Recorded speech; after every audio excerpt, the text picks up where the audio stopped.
ಕೆಲವು ಸೆಕ್ಯೂರಿಟಿ ಕೊಡ್ತಾರಲ್ಲ, indemnity bond ಅಂತಾರೆ. ಇಂಡೆಮ್ನಿಟಿ ಬಾಂಡ್ ಅಂತಾರೆ.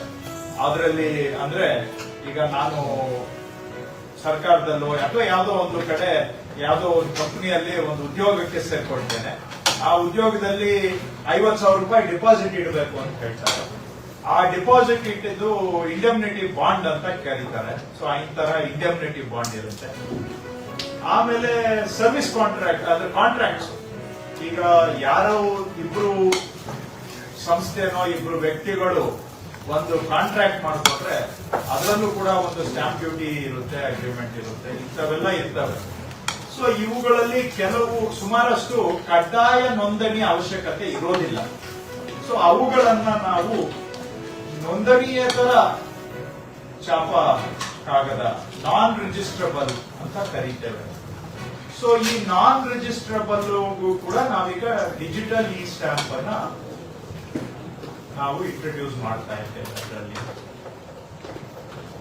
ನೋಂದಣಿ ಇರೋ ಕಡೆ ಕಡ್ಡಾಯವಾಗಿ ನಾವು ಈಗ ಅಲ್ಲೂ ಕೂಡ ಡಿಜಿಟಲ್ ಇ ಸ್ಟ್ಯಾಂಪ್ ಅನ್ನ ಮಾಡ್ತಾ ಇದ್ದೇವೆ. ನೋಂದಣಿ ಏತರಕ್ಕೂ ಕೂಡ ಡಿಜಿಟಲ್ ಇ ಸ್ಟ್ಯಾಂಪ್ ಅನ್ನ ಮಾಡ್ತಾ ಇದ್ದೇವೆ. ಕೇಂದ್ರ ಸರ್ಕಾರದವರು ಕೂಡ ಎಲ್ಲ ರಾಜ್ಯಗಳಿಗೆ ಶಿಫಾರಸು ಮಾಡಿದ್ದಾರೆ. ನೀವು ಎಲ್ಲವನ್ನೂ ಕೂಡ ಆದಷ್ಟು ಡಿಜಿಟಲ್ ಮಾಧ್ಯಮದಲ್ಲೇ ಮಾಡಬೇಕು ಅಂತ ಶಿಫಾರಸು ಮಾಡಿದ್ದಾರೆ.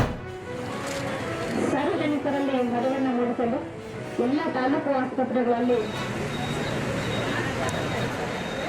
ನಗೇಶ್ವರವರು ಹಾಗೂ ನಮ್ಮ ಎಲ್ಲ ಅಧಿಕಾರಿಗಳು ಹಸಿರು ಚಾಲನೆ ನೀಡುವ ಮೂಲಕ ಜಾಥಾ ಕಾರ್ಯಕ್ರಮಕ್ಕೆ ಚಾಲನೆ ನೀಡುತ್ತಿದ್ದು ಕೆಲವರಿಗೆ ಯಾವುದೇ ಲಕ್ಷಣವೂ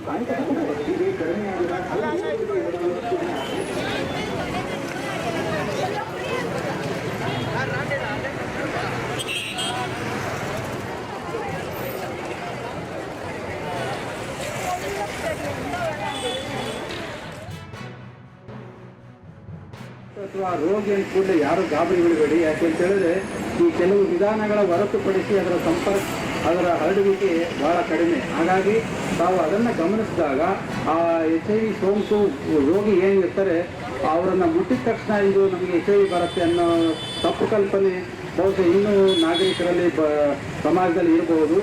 ಅದು ಇಂಥ ಒಂದು ಅರಿವು ಕಾರ್ಯಕ್ರಮಗಳನ್ನು ಮಾಡೋದ್ರ ಮೂಲಕ ಅದನ್ನು ನಾವು ಹೋಗಲಾಡಿಸಬಹುದು. ಆಚರಿಸ್ಕೊಂಡು ಬರ್ತಾ ಇದ್ದೀವಿ. ಇದನ್ನು ಆಚರಿಸುವ ಒಂದು ಮುಖ್ಯ ಉದ್ದೇಶ ಏನಪ್ಪ ಅಂದರೆ ಸಾರ್ವಜನಿಕರಲ್ಲಿ HIV ಏಡ್ಸ್ ಬಗ್ಗೆ ಅರಿವನ್ನು ಉಂಟು ಮಾಡುವಂಥದ್ದು, ಮತ್ತು ಇದು ಹೇಗೆ ಆ ಕಾಯಿಲೆ ಹರಡುತ್ತೆ ಅನ್ನೋದ್ರ ಬಗ್ಗೆ ಎಲ್ಲರಿಗೂ ಮಾಹಿತಿಯನ್ನು ಕೊಡುವಂಥದ್ದು, ಮತ್ತು ಈ ಕಾಯಿಲೆಗೆ ತುತ್ತಾದವರನ್ನು ನಾವು ಟ್ರೀಟ್ಮೆಂಟ್ಗೆ ART ಸೆಂಟರ್ಗೆ ನಾವು ತಲುಪಿಸುವಂಥದ್ದು ಒಂದು ಇದನ್ನು ಮಾಡ್ತಾ ಇದ್ದೀವಿ. ಮತ್ತು ಇದರಲ್ಲಿ ಯಾವುದೇ ರೀತಿಯ ಒಂದು ಕಳಂಕ ತಾರತಮ್ಯವನ್ನು ನಿವಾರಿಸಲಿಕ್ಕೆ ಅಂತ ನಾವು ಇದನ್ನು ಮಾಡ್ತೀವಿ. ಶ್ರೀ ದೇವರಾಜ ಅರಸ್ ನರ್ಸಿಂಗ್ ಕಾಲೇಜ್ ವತಿಯಿಂದ ಬಂದಿದ್ದೇವೆ. ಇವತ್ತು ನಾವು ವಿಶ್ವ ಏಡ್ಸ್ ದಿನಾಚರಣೆ ಕುರಿತು ರ್ಯಾಲಿಯನ್ನು ಹಮ್ಮಿಕೊಂಡಿದ್ದೇವೆ. ಸುಮಾರು 15 ಕಾಲೇಜುಗಳು ನರ್ಸಿಂಗ್ ಪ್ಯಾರಾಮೆಡಿಕಲ್ ಕೋರ್ಸಸ್ಗಳು ಇಲ್ಲಿ ಹಾಜರಾಗಿರುತ್ತಾರೆ. ಇದು ನಾವು ಏನಂದರೆ ಇವತ್ತು ಏಡ್ಸನ್ನು ಹೇಗೆ ತಡೆಗಟ್ಟಬಹುದು ಎನ್ನುವ ಬಗ್ಗೆ ನಾವು ಮಾಹಿತಿಯನ್ನು ರ್ಯಾಲಿ ಮುಖಾಂತರ ಕೊಡಲು ಇಚ್ಛಿಸುತ್ತೇವೆ. And this year AIDS theme was distribution, transformation of AIDS, and we are here to create awareness to prevent the AIDS and free of we are creating a future free of AIDS.